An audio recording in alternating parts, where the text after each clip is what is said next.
Tonton video ini sampai selesai agar Anda tidak gagal paham.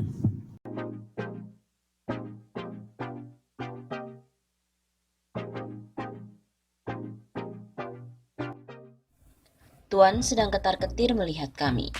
Kehadiran Koalisi Aksi Menyelamatkan Indonesia atau KAMI ternyata menggetarkan tirai belakang layar kekuasaan hingga ke jantung otoritas tertinggi. Sayangnya alih-alih bertindak sebagai the honor leader, malah memakai cara-cara film action, intrik-intrik politik yang terasa sudah usang. Kerahkan influencer dan tim buzzer, cangkokan, model komuniser, dengan menebar meme dan narasi fitnah. Pembusukan adalah metode daur ulang sampah otak jahat, akibat minimnya daya intelektualitas dalam perspektif demokrasi dan kebangsaan. Siapapun pelaku aktor di balik layar penyerangan moral kontra demokrasi ini dipastikan adalah pihak yang tidak ingin Indonesia berubah menjadi benar dalam langkahnya, kecuali hanya sesuai dengan kehendaknya. Mereka memang masih mencoba mendemonstrasikan kekuatan supernya di bidang penguasaan ruang media publik, media sosial, atas politik dan hukum. Intimidasi secara halus maupun kasat mata. Twitter Din Syamsuddin kena hack. Juga situs Tempo.co juga sempat diretas oleh influencer gelap. Kelompok di balik layar ini sesungguhnya dapat diduga sama dengan pelindung pelaku RUU HIP. Modus politik represif kekuasaannya pun sangat menonjol. Dubes Palestina sampai harus membuat klarifikasi tertulis yang narasinya mengindikasikan adanya komunikasi yang bernuansa kepanikan, mencerminkan kemunduran diplomatikan dari demokrasi Indonesia di mata para diplomat dan pengamat negara asing. Pasalnya, kehadiran Dubes negara sahabat bukan sebagai deklarator, tapi undangan terhormat. Jadi para tuan-tuan yang ketar-ketir melihat kehadiran kami sudah terkena sindrom posesif di muka sebelum mempelajari lebih dahulu apa konten deklarasi dan maklumat kami itu. Kemungkinan analisis terdapat kegagalan besar dalam pengelolaan negara oleh tim pemerintahan Jokowi menjadi sangat menonjol bila dilihat dari cara mempertahankan kekuasaan yang tengah digenggam erat-erat itu. Daripada susah payah meminta bantuan tambahan influencer dan buzzer untuk mendestruktif kehadiran koalisi sadar bangsa bernama kami ini, lebih baik dana yang menurut ICW ini sebesar 90 miliar rupiah itu dan hasilnya hanya semakin memperburuk situasi persatuan dan kesatuan bangsa saja.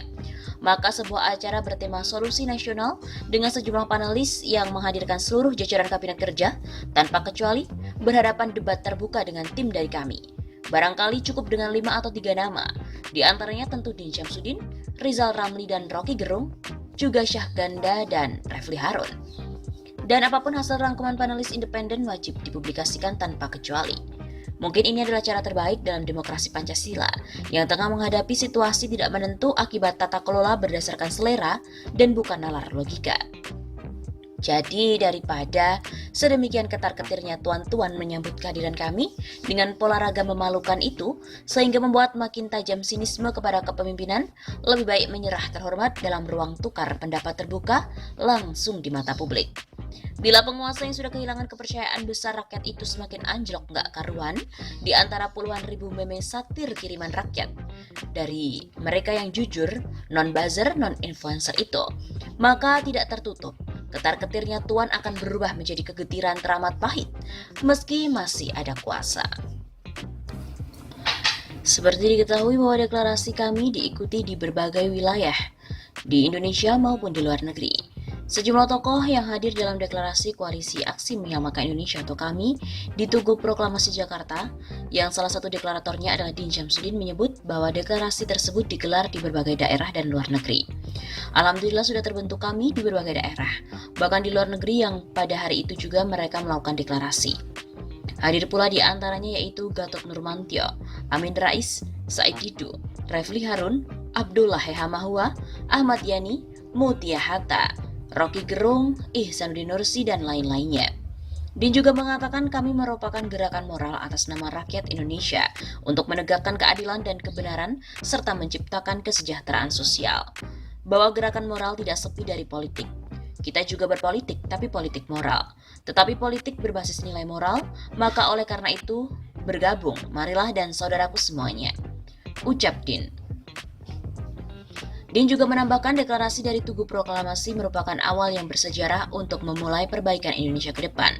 Tunggulah komando pesan dari kami bertiga ditunjuk Presidium Gatot Nurmantio, Rahmat Wahab, Ketum Komite Hitah NU 1926 dan saya sendiri sebagai rakyat Indonesia. Kebetulan pernah memimpin Muhammadiyah. Kami bertiga sebagai presidium dengan dukungan 150 deklarator yang merupakan anggota Dewan Deklarator kami. Kita akan mulai bergerak. Begitu katanya. Selain itu, deklarasi kami di Australia juga mengatakan untuk meluruskan kiblat negara. Kami kali ini juga menggelar deklarasi di luar negeri, tepatnya di Melbourne, Australia. Deklarasi tersebut dilakukan secara virtual. Koordinator kami Australia Muhammad Edwards menyampaikan bahwa tujuan dari gerakan moral warga Indonesia di luar negeri untuk berjuang melakukan pengawasan, kritik, koreksi dan meluruskan kiblat negara dari segala bentuk penyimpangan dan penyelewengan.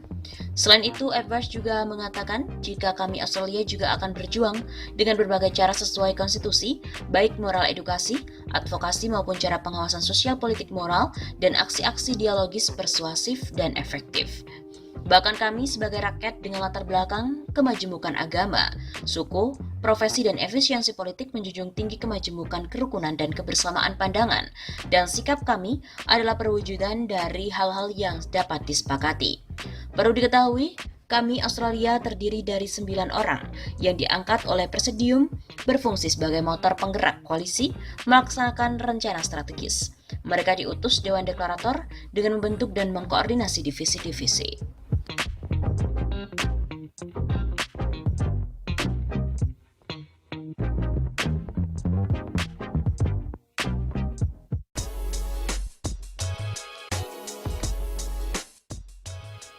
Ternyata ada 150 tokoh merapat ke kami. Koalisi Aksi Menyelamatkan Indonesia atau KAMI mendeklarasikan diri pada 18 Agustus besok di Tugu Proklamasi, Jakarta Pusat pada pukul 10 pagi waktu Indonesia Barat.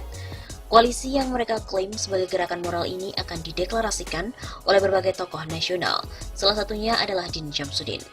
Peringatan deklarasi tersebut juga akan dilaksanakan bersamaan dengan perayaan kemerdekaan Indonesia ke-75.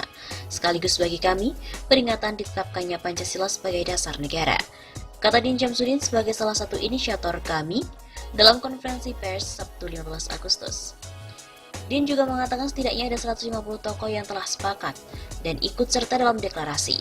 Selain dia, ada nama-nama seperti Rahmawati Soekarno Putri, ex-Menko Bidang Kemaritiman Rizal Ramli, mantan Panglima TNI Gatot Nurmantio, Ketua Umum FPI Sobri Lubis. Lalu ada juga mantan Menteri Kehutanan MS Kaban, akademisi Rocky Gerung, mantan Sekretaris Kementerian BUMN Said Didu, hingga pakar hukum tata negara Refli Harun. Din menyebut koalisi Aksi Menyelamatkan Indonesia atau KAMI terdiri dari berbagai elemen bangsa, mulai dari tokoh lintas agama, akademisi, aktivis, kaum buruh dan berbagai sosok lintas generasi. Bahkan, dukungan terhadap gerakan ini ia sebut berasal dari dalam dan luar negeri.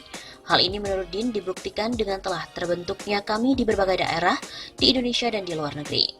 Adapun alasan pembentukan KAMI menurut Din adalah adanya persamaan pikiran dan pandangan bahwa kehidupan dan kenegaraan Indonesia saat ini telah menyimpang dari cita-cita nasional dan dari nilai-nilai dasar yang telah disepakati oleh pendiri bangsa. Kami dapat membuktikan telah terjadi penyimpangan dan penyelewengan terhadap nilai-nilai tersebut. Selain itu, ia juga mengatakan kami sebenarnya masih menaruh harapan khususnya kepada partai politik di DPR. Saat ini, Din juga mengatakan para wakil rakyat itu tak mau menyuarakan aspirasi rakyat. Inilah yang membuat kita semua turun sendiri untuk menyuarakan suara, pikiran kita.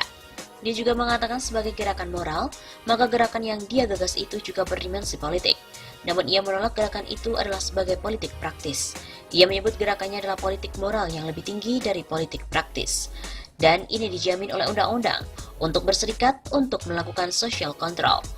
Pengawasan sosial dengan kritik dengan koreksi. Bahwa nanti pendukung kami, jejaringnya, melakukan aksi-aksi itu bagian dari gerakan moral, terutama untuk menyampaikan pendapat. Begitu kata Din.